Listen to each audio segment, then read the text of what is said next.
কলকল্লা কলকল্লার অর্থ ধাক্কা মেরে পড়া।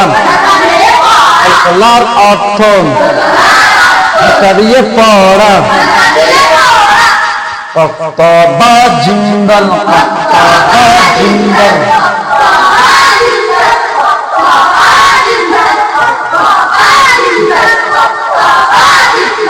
কক্তবা জিন্দাল কক্তবা জিন্দাল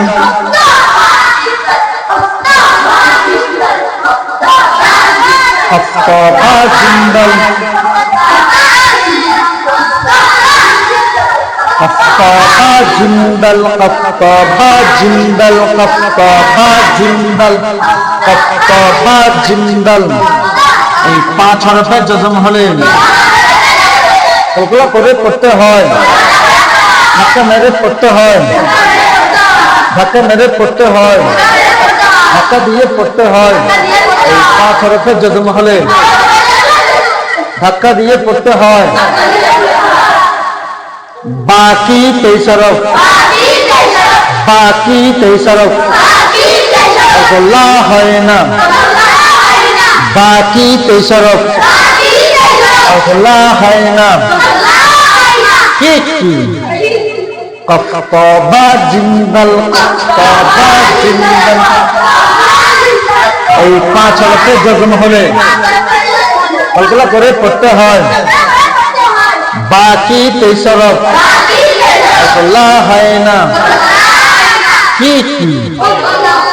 কি কি বলতে কর্তব্য, কর্তব্যটা হয় হয় না। বাকি 23 হরফ কলকল্লা হয় না, সেটা কি? ওটা মুখস্থ করতে হবে, ওটা পরে মুখস্থ করতে হবে, ব্যাস।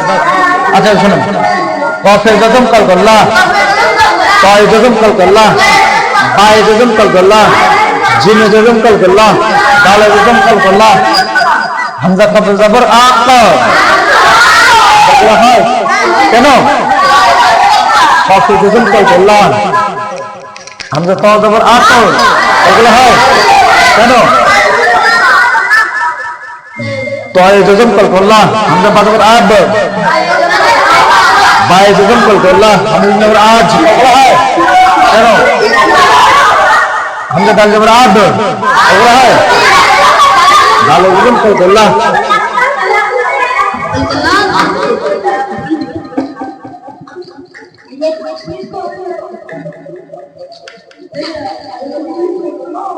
তাহলে সব তো আমরা শেষ তো করেই ফেললাম। মাদ্দে আসলি, মাদ বলে একটু বলতে পারে। হ্যাঁ, মাদ্দে আসলি, আলিফ মাদ্দা ইয়া মাদ্দা ও মাদ্দা,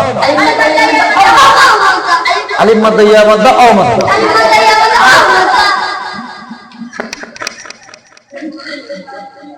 আলিফ মাদ্দা ইয়া মাদ্দা ও মাদ্দা।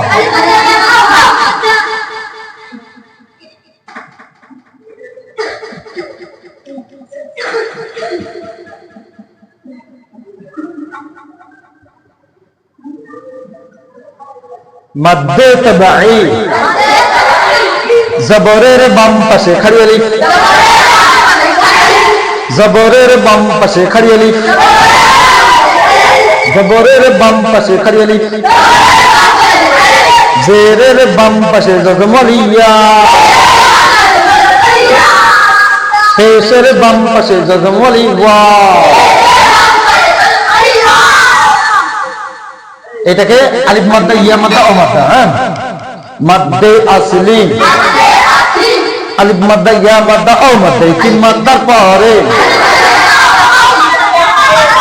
আলিফ মাদ্দা ইয়া মাদ্দা ও মাদ্দা, 3 মাদ্দার পরে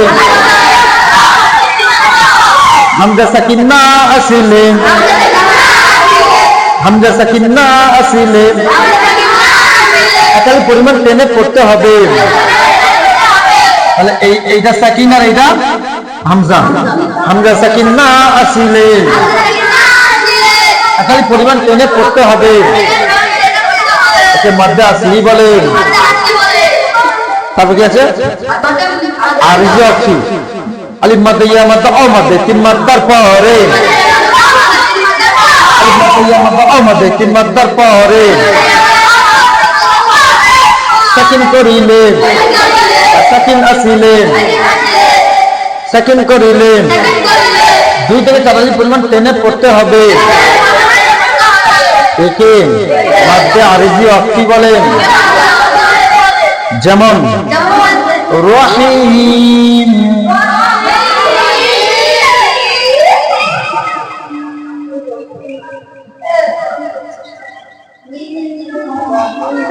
রা জবর রা হা ইয়া জের হি মিম হা ইয়া জের হি মিম দুল জের মিম রহিম তাহলে রহিতে একালি আসবে তো ইয়া মাত্রা ছিল কিন্তু আমরা যখন এখানটা থামবো তখন এটা এখানে ওয়াক্স করব তখন এটা সাকিন হয়ে যাবে মিমটা তাহলে গেলে কি হবে রহিম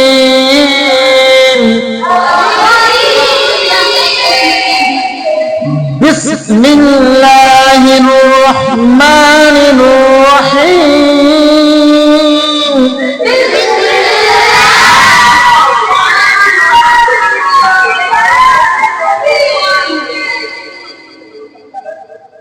এইটা হচ্ছে মাদ্দে আরজি ওয়াক্ফি মাদের হরফের বামের হরফে থামতে হলে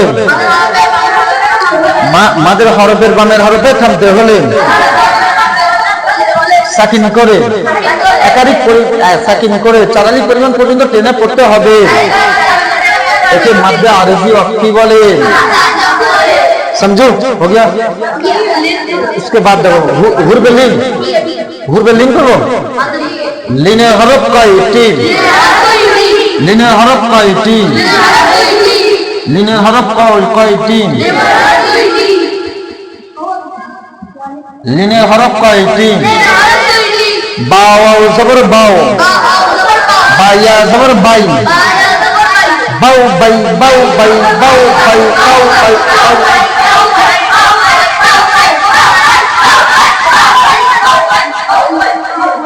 সবরের বাম পাশে জজম ওয়ালি ওয়া সবরের বাম পাশে জজম ওয়ালি ইয়া একে মাদ্দে লিন বলে দুটি মাদ্দে লিন তাই তো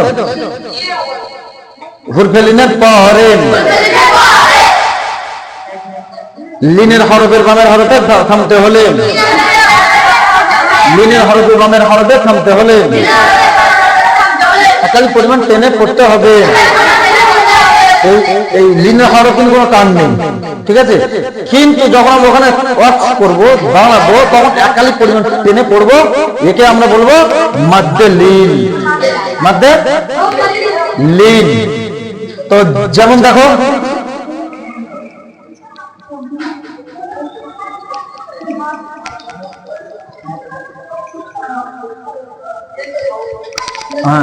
হাওয়া জবর খাও হাদু জের ফিন হাউফিন হাউফিন হাউফিন কিন্তু যখন এইখানে আমরা ওয়াফ করবো এটা সাকিন হয়ে যাবে তখন হয়ে যাবে খাউফ